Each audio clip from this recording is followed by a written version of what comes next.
Hello, everybody. This is Dr. Newmark here, and this is our week 3 video. All right, because you're probably used to the fact that I tend to keep these on the longer side rather than the shorter side, let's just jump right in. So this week, it's really important that you sign up for your presentation. If you haven't done so already, please do go ahead and use the Google Doc and sign up with a partner on that sign up sheet. I indicated that if you absolutely cannot work with a classmate that you may sign up alone and then just indicate alone next to your name.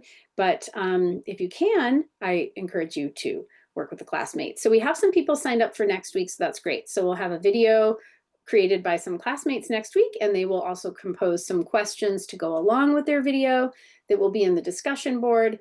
And then that's what will generate lots of hopefully back and forth conversations in the discussion board next week. So today we're going to talk about John Berger, and then we're going to talk about Lester, one chapter just at the very end of this presentation. And if we were in class, we would, in person, we would use some of this information to analyze websites. So maybe you'll do that on your own. It would be fun to look at the way that these histories of representation of people and possessions and the natural environment and the built environment are imprinted upon websites that we use today as consumers and information collectors and users. Okay, let's jump in. Okay, so let's talk about Berger chapters 4 through 7. Okay, so many of the paintings that Berger includes in chapter 4 are familiar to many people. So when I was in Finland last year, I asked my students how many of those paintings they were familiar with. And I'll ask the same of you. So the thing that's so wonderful about the Berger book, which I love, is that the words that it uses are very carefully selected. There's not a lot of bloat. It's a tight argument, a very tight argument, and it's supplemented by the visual information that accompanies all of the theory or the historical information and the ideas that Berger is sharing.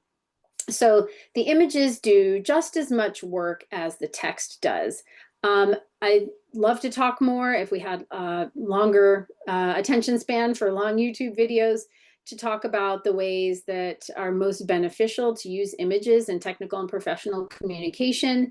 But for now, we're talking about quote unquote classical artworks. So in that respect, the image, as the cliche goes, is worth 1,000 words. But of course, it's worth more because it conveys with it lots of cultural memory, historical concepts and conventions, information about expectations, regarding economy, politics, socio-political norms. All of these things are conveyed in artworks. Now, if we think about where artworks are generally shared and who consumes them and where, we often think of the museum. So today, in the era in which we live, we are able to access artworks anywhere from the comfort of our home.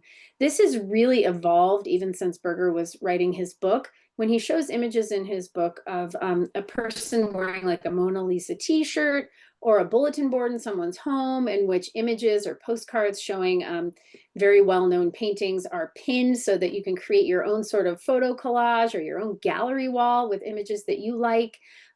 That is a way of bringing, we talked about the aura last week, bringing some semblance of aura surrounding these artworks into your home. But the argument is that by detaching them from their original weighty context, perhaps in a museum or a gallery, some of that aura is stripped away. And the same argument pertains to if you listen to a recording of a performance versus hearing it in person.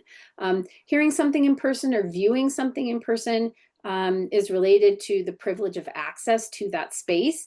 And that is a whole other very important conversation to have. But the two images that I have on the screen today, and as I mentioned before, I'm going to keep some of the finished content in this presentation just because I think it's useful for you all to see visual information that has significant cultural value in a culture that is not yours. I don't know how many of you know much about Finland, but these are two paintings that are very, very well known in Finland.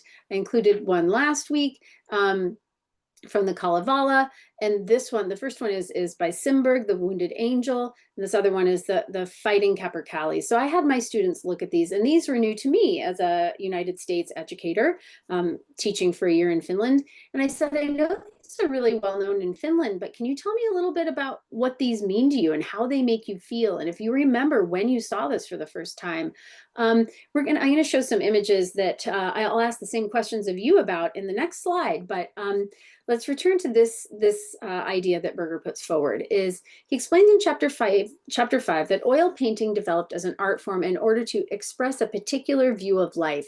He's really interested in capital, and so most of his arguments can be distilled down to ways of depicting norms and views of life as related to power structures, capital, the exchange of goods, and power and people who are disempowered, people in power and people who are disempowered.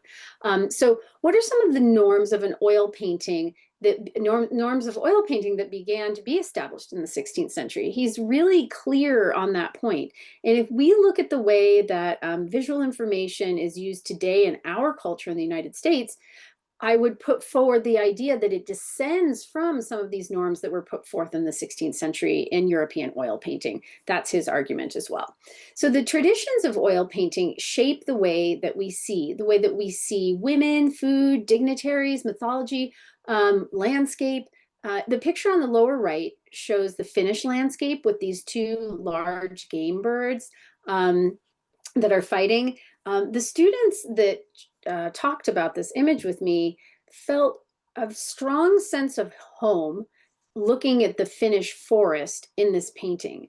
They thought it was very well done and very evocative for the experiences they'd had in nature. And these birds, these game birds in this photo, are really, really big. And this painting is mammoth. It is in the National Gallery, the Atheneum in Helsinki. And it's just a massive painting. So just the physical significance, as well as the cultural weight of it, was something that resonated with my students, even if they hadn't seen it in its original location. Now, these paintings are very well known to Americans. Even if you don't know their names, which I happen to have in the slide presentation for you, many of you have seen these or you've seen adaptations of them. The one in the top right by Edward Hopper called Nighthawks was recreated at a later time to depict Elvis Presley, Humphrey Bogart, and Marilyn Monroe in the same kind of automat. That's the kind of diner, all-night diner it was. And it just is something that conveys the sense of like post-war or mid-century loneliness and ennui. And we see that really powerfully captured in this Edward Hopper painting. The one on the lower left is American Gothic, and whether you knew that was what it was called or not, you've probably seen it or you've seen parodies of it. This painting has been parodied everywhere. And then the one on the lower right is called Christina's World. And I remember studying this in an art history class. It's not as well known as the other two, but it's still very well known. And in art history classes, students are asked, again, like I asked my students in Finland, what kind of feelings does this painting evoke? But I would attach to that questions for all of the paintings on the screen is how do these paintings taken as a group convey a certain sense of either American national identity, American values, Americans' relationships to the natural and built landscapes. We have two paintings here that represent sort of farm rural life, and one that represents the sort of concrete jungle of the urban landscape. So I don't have time to really analyze these too deeply, but if we go back to the previous slide and we examine the question more deeply of how these oil paintings touch upon values that are inherent to our culture that may themselves be debated, may themselves not be values that certain subpopulations within American culture writ large really feel resonate with them. Nevertheless, these images, which indeed do only depict one ethnic group among the huge diverse array of peoples that live in the United States, nevertheless, these have been celebrated as iconic pieces of mid-20th century American art.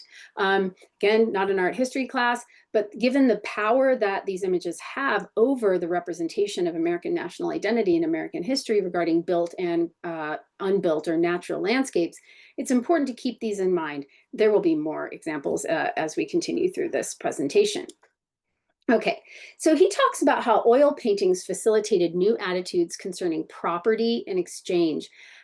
Think back on that quote relative to the paintings that I just showed you in the previous slide. Attitudes concerning property and exchange. Do we see property? Do we see exchange happening in those paintings? I'll just leave that there and think about it yourself. So everything became exchangeable because everything became a commodity, Berger writes. Now I've included two images on the screen where we have Instagram accounts of women who have connected their own self-representation as a brand with marketing products that earn the sort of stamp of their approval through being represented on their Instagram and can be bought by consumers through this link, like how to shop. Click on link to know, the little links right here, and this woman has the same one on her screen. And so women, men, consumers, young and old, can look at these Instagram channels and say, I want to recreate that presence, that representation, that sort of ambiance in my space, or that way of adorning or arraying myself, as the woman on the left is representing with her dress and her jewelry and her watch. All of these things can be purchased. The image can be purchased. And we now have these digital vehicles that allow that to happen seamlessly. So the commerce is folded into the digital reproduction of images. Super interesting relative to the arguments John Berger was making in the 1970s. So if you take a look at this picture, maybe you've seen it before, this painting, from what you see, are Berger's arguments applicable to Finnish culture, which you probably can't answer, as related to materiality or materialism and spirituality? So ask yourself in relation to American culture, or if you feel a greater affinity to a regional culture, or a religious or ethnic culture, or another kind of community. Ask yourself how well that is represented, or if it's represented by certain images that you've seen in this class, or this image on the screen. So this one on the screen, he goes into great length in his analysis of the things that are represented on this shelf in the painting that is in between the two ambassadors represents the values of the time. So this is an early 16th century painting, and we have this memento mori, this very distorted skull across the lower part of the painting. I remember when I saw this for the first time, probably in my 20s, not in person, but like an image of it somewhere. And you scratch your head and you're like, what is that I'm seeing? But it just doubles down on this idea that death is always there, is always around the corner. It lurks in the foreground of all of the other endeavors that we might pursue during our earthly existence, such as conquest, such as the pursuit of art, such as the pursuit of education. Those are all the things that are represented on this bookshelf, this little shelf in between these two ambassadors, who are arrayed in the highest levels of finery with these mink coats and these silks and a telescope in the hand and these very presumably jaunty hats that they're wearing of the era. The whole picture embodies the values that they are trying to represent as defining them and defining sort of the commercial pursuits that they were engaged in at the time and their social status. So this example, this Holbein painting that I've been describing, can be very powerfully contrasted with paintings that are perhaps very famous from other cultures, like the two Finnish paintings that I showed you on a previous slide, which we didn't really deeply analyze. But we're going to look at some more in this presentation, so I'm going to click forward. Okay, so the ambassadors, and as I'm doing this on Zoom and recording it for you this way, I can't easily click back. But you see how in the ambassadors painting, there's a certain level of regalness in the attire that those two men are wearing, rich materials, silk, fur, woolen clothing, rich colors. It establishes a vocabulary for wealth, power, and prestige. Not that that was the first painting to do it, but it's the one that Berger uses. Now, many of you are probably familiar with the work of Kehinde Wiley. He did a portrait of President Obama. So we have here two paintings of his that you can see, at least I hope you can, the relationship between the painting that I just showed in its visual vocabulary and some of the play that Wiley is enacting in the representations that he is making in his paintings. He is bringing together representations of African-American masculinity into a dialogue or into a mutually enriching flourishing of this classical imagery, and with pictures of strength, pictures of rich colors, pictures of depictions of fur, along with this sort of almost William Morris-ish, and you can look William Morris up, like these kinds of wallpaper-like backgrounds that make it seem like these things are built into the homes or the museums in which they are housed. That is a really powerful penetration of historically colonial spaces on the part of the very paintings themselves, which again are very large. So they have a kind of substance to them just in their physical presence and in what they depict. So it's this inheriting from this legacy of oil painting and sort of massaging it or manipulating it to tell new stories through the power of this visual vocabulary. So the ambassadors represents paintings that convey a certain stance towards the world. And so I would ask you about these Wiley paintings, how do these images inherit from and reinvent that stance? So I just told you a little bit about my view of that, but I would love for you to think about that yourself. Okay, so once Berger pivots to discussing publicity images, and he means advertising, he argues on the basis of a central theme. Publicity depends heavily on the visual language of oil painting. Do you think that's true? If we think about some of the claims he's made about people who exist in particular echelons of status and how they represent their wealth in the artwork they hang on the walls or they have over the last several hundred years, are those same tactics used in advertising images? I think it's kind of undebatable that the answer is yes. But has that changed a lot in the last 20, 30 years? I'm not sure. Indeed, the images that we saw of those two Instagram accounts, those themselves were advertising images. So how does that either align with or conflict with the argument Berger is making? So if we look at countries who themselves have their own rich art history and publicity ancestry, countries whose backstories are not organized around imperialism and private property and the accumulation of capital, what do we see in their visual arguments, their ways of seeing? So if you come from a country or a community that you would say is very different in its relationship to capital, its relationship to power, its relationship to imperialism, its relationship to conquest, it would be really interesting for you to make an argument about how the, quote, way of seeing has evolved in that place, in that community, in that culture, over 100 years, 1,000 years, and how it is represented today in an era of mass production of images and the extremely rapid proliferation of digital images.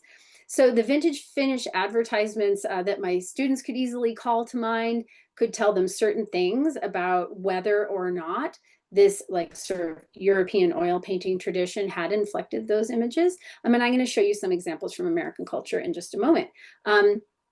So we will proceed. Okay, here's one. This is one that I pulled up for you today. So this is kind of a parody on the American Gothic painting for the farmersonly.com website, which is a dating app for farmers, right? And so they use this rather solemn painting, which has been interpreted many, many times in the world of art history, to tell sort of a different story, one that is indeed rooted in these concepts of relationships, of romance, of partnership, all mutually benefiting from a shared sense of place and a shared sense of worth as tied to a particular kind of way of life, this rural way of life. And it says at the bottom, city folks just don't get it. That's pinned to this wood looking background here as kind of an addendum, an additional comment on this reinvention of this American Gothic trope.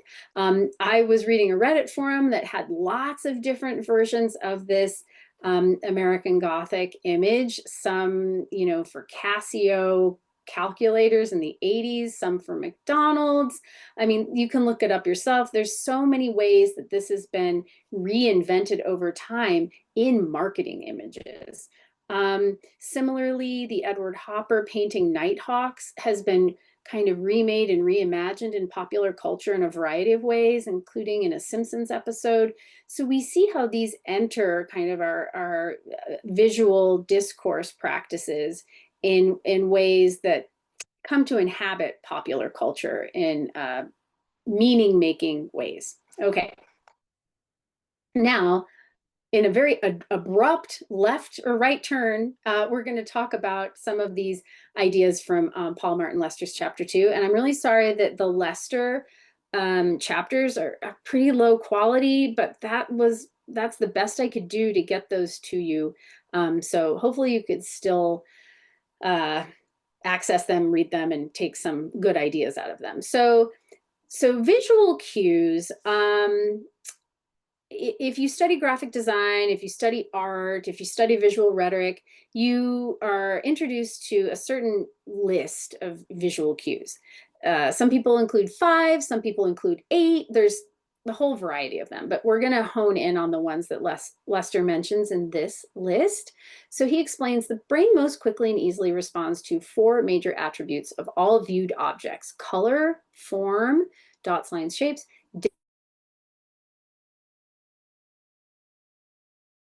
So the brain, as in sort of our pattern recognition capacity within actually the wiring of our brain, picks up on these and helps us make sense of what we're seeing. So he provides dictums about all of these things. So a website that uses too many colors that are too bright looks amateurish. Regarding shape or form, Lester points out what square shape suggests: sturdiness and trustworthiness. Trustworthiness, as I said about the Kone logo in a previous week's video. There are multiple depth cues, 8 of them. They help us to notice when one object is near and another is far away. So Lester identifies 4 major types of movement: real, apparent, graphic, and implied. Now, reading the Lester chapters gives you a very concrete sort of formalist vocabulary to use to analyze both seemingly mundane technical documents like procedures or a quick start guide for a product or a practice that one might do in a laboratory or in some sort of manufacturing facility, let's say, for example. You can analyze those guides through these terms in order to explain why things are working for the user or they are not. As he mentions here regarding websites that have too many bright colors looking amateurish, that might be just his value judgment, but it could be tested to be true through user engagement with a website. So you can use these to talk about very technical things, report design, environmental impact statements, whatever it might be, government documents, or you can use them to talk about artworks that you might apply your own very subjective analysis to and remark on them in terms of whether you like them or you don't. That's how people often talk about art. Do you like it or don't you? Does it move you or does it not? Sometimes these kinds of terms give us a richer vocabulary to kind of deconstruct why we might react to something in a certain way, like we like it or we don't. Like the American Gothic painting is it's almost flat in a way in the foreground, but there's depth that is called forth through the perspectival design that is incorporated in that painting that gives the background more depth towards the rural landscape behind the 2 individuals in the foreground. And that painting also establishes balance very clearly. So these are terms that you're going to learn over the course of the semester through reading Lester. That's the main vehicle that I have used in the course to provide you with those terms.